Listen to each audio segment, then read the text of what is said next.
ధన్యవాదాలు అధ్యక్ష. మొదటిగా నాకు ఇక్కడ మాట్లాడడానికి అవకాశం ఇచ్చినందుకు మీకు, మరి నన్ను గెలిపించి శాసనసభకు పంపించినందుకు మా పాలకుర్తి ప్రజలందరికీ కూడా ధన్యవాదాలు అధ్యక్ష.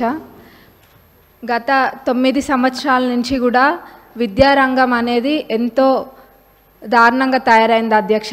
అది నా పల్లబాట కార్యక్రమంలో ఊర్లన్నీ తిరుగుతుంటే ఆ స్కూల్స్ని చూస్తుంటే ఎంతో బాధేస్తుంది. ఎందుకంటే పిల్లలు ఎంత ఇబ్బంది ఉన్నా కానీ కొంతమంది పిల్లలు కింద కూర్చొని అసలు కనీసం మౌలిక వసతులు కూడా లేవు అధ్యక్ష.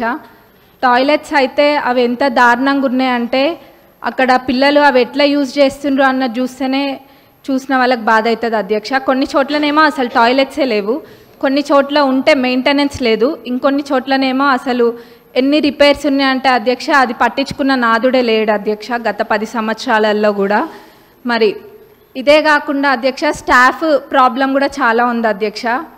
మరి ఇవన్నీ కూడా మరి గత 10 సంవత్సరాలు ఎడ్యుకేషన్ అంతా వెనకాల ఎందుకు వేసిండ్రో అర్థం కావట్లేదు అధ్యక్ష. వేర్లు మంచిగా ఉంటేనే చెట్టు మంచిగా ఉంటుంది. మరి అసలు ఆ వేర్లే మంచిగా లేనప్పుడు మరి ఇంకా ఏమవుతారు, పిల్లల భవిష్యత్తు ఏం కావాలి అధ్యక్ష. మరి గవర్నమెంట్ స్కూల్స్ ఒకప్పుడు ఎంత మంచిగా ఉంటుండే అధ్యక్ష. ఇప్పుడు ఆ గవర్నమెంట్ స్కూల్స్కి పంపించాలంటే ఎంత లేనోళ్ళు కూడా ఆలోచిస్తుండ్రు అధ్యక్ష. అంటే వాళ్ళకి ఆర్థికంగా ఎంత భారమైనా కానీ ప్రైవేట్ స్కూళ్ళకి పంపించుకుంటుండ్రు అధ్యక్ష. ఎందుకంటే అక్కడ పోతే ఎటువంటి వసతులు లేవు కాబట్టి.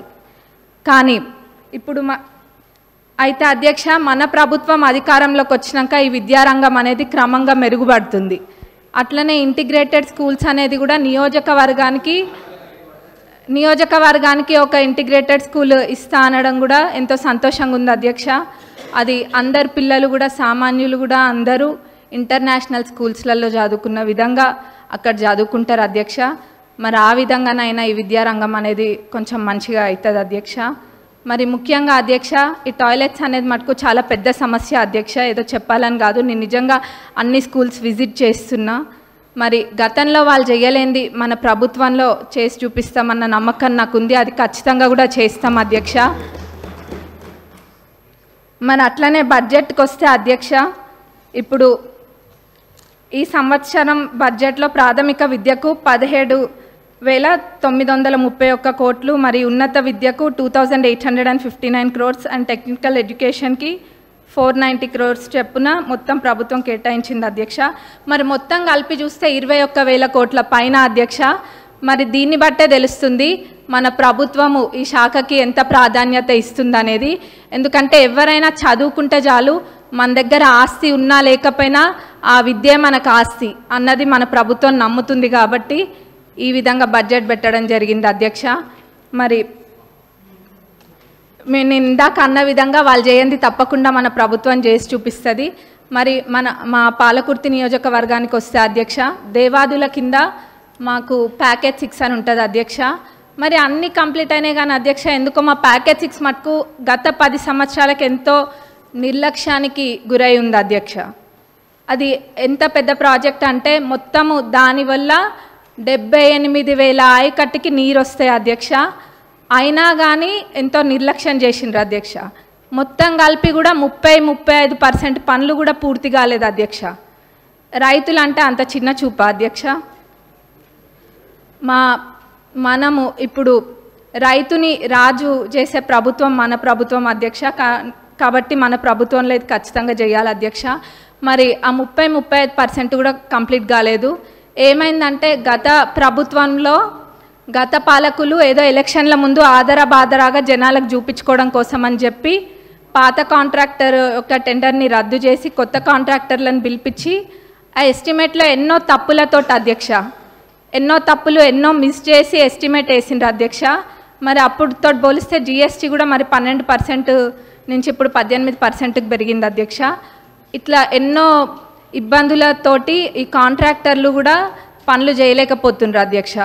కాబట్టి ఈ పాత ఎస్టిమేట్ని కొంచెం సవరించి కొత్త ఎస్టిమేట్ తయారు చేసి అట్లనే పనులని ప్రారంభించాలని చెప్పి మీ ద్వారా గౌరవ ఇరిగేషన్ మినిస్టర్ గారిని మరి గౌరవ సీఎం గారిని కోరుతున్నాం అధ్యక్ష.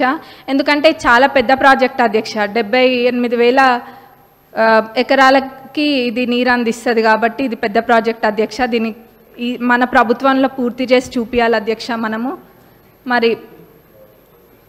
మరి అట్లనే అధ్యక్ష కాలువలు అధ్యక్ష, కాలువలు కొన్ని చోట్ల అధ్యక్ష అన్నీ చాలా మటుకు కాలువలల్లో అన్ని చెట్లు మొలిచి ఉన్నాయి అధ్యక్ష. దాన్ని కూడా ఎవరు పట్టించుకోలేదు. మళ్ళీ ఎట్లున్నారంటే ఇక్కడ సభలో అనొద్దో అదేదో వాళ్ళు చేయకుండా ఏదో 10 సంవత్సరాలు మనమే ఉండి పాలించినట్టుగా చెప్తున్నారు అధ్యక్ష. ఏమైంది కాలువల్లో అవి ఉన్నాయి ఇవి ఉన్నాయి అని. మరి నవ్వాలో ఏడవాలో తెలియదు అధ్యక్ష. కాబట్టి మేమే మా నియోజకవర్గంలో అయితే ఒక 30 కిలోమీటర్లకు పైగా మా సొంత డబ్బులతోటి మేమే పెట్టి అది తవ్విపియడం కూడా జరిగింది అధ్యక్ష.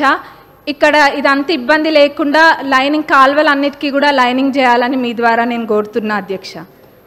మరి అట్లనే అధ్యక్ష చివరిగా రుణమాఫీ, ఆ రోజు అందరము ఇక్కడున్న శాసనసభ్యులం అందరం కూడా ఎంతో నమ్మకంతో చెప్పినాము.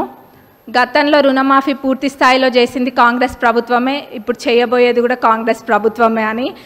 అది మాటలకి మాత్రమే అంకితం కాకుండా అధ్యక్ష ఈరోజు అన్న విధంగా తప్పకుండా చేసి చూపిస్తుంది కాంగ్రెస్ ప్రభుత్వం అని చెప్పి ఈరోజు మనము చేయడం జరిగింది అధ్యక్ష. మరి ఇది అందరికీ ప్రతి ఒక్క కాంగ్రెస్ కార్యకర్తకి మరి ప్రతి ఒక్క రైతులకు కూడా ఇది గర్వించదగ్గ విషయం అధ్యక్ష. మరి మన గౌరవ అగ్రికల్చరల్ మినిస్టర్ గారిని మరి మన డిప్యూటీ సీఎం గారికి మా నియోజకవర్గ ప్రజలందరి తరపున ధన్యవాదాలు తెలియజేస్తున్నా అధ్యక్ష. నాకు ఇక్కడ మాట్లాడే అవకాశం ఇచ్చినందుకు మరొకసారి ధన్యవాదాలు తెలుపుతూ ముగిస్తున్నాను.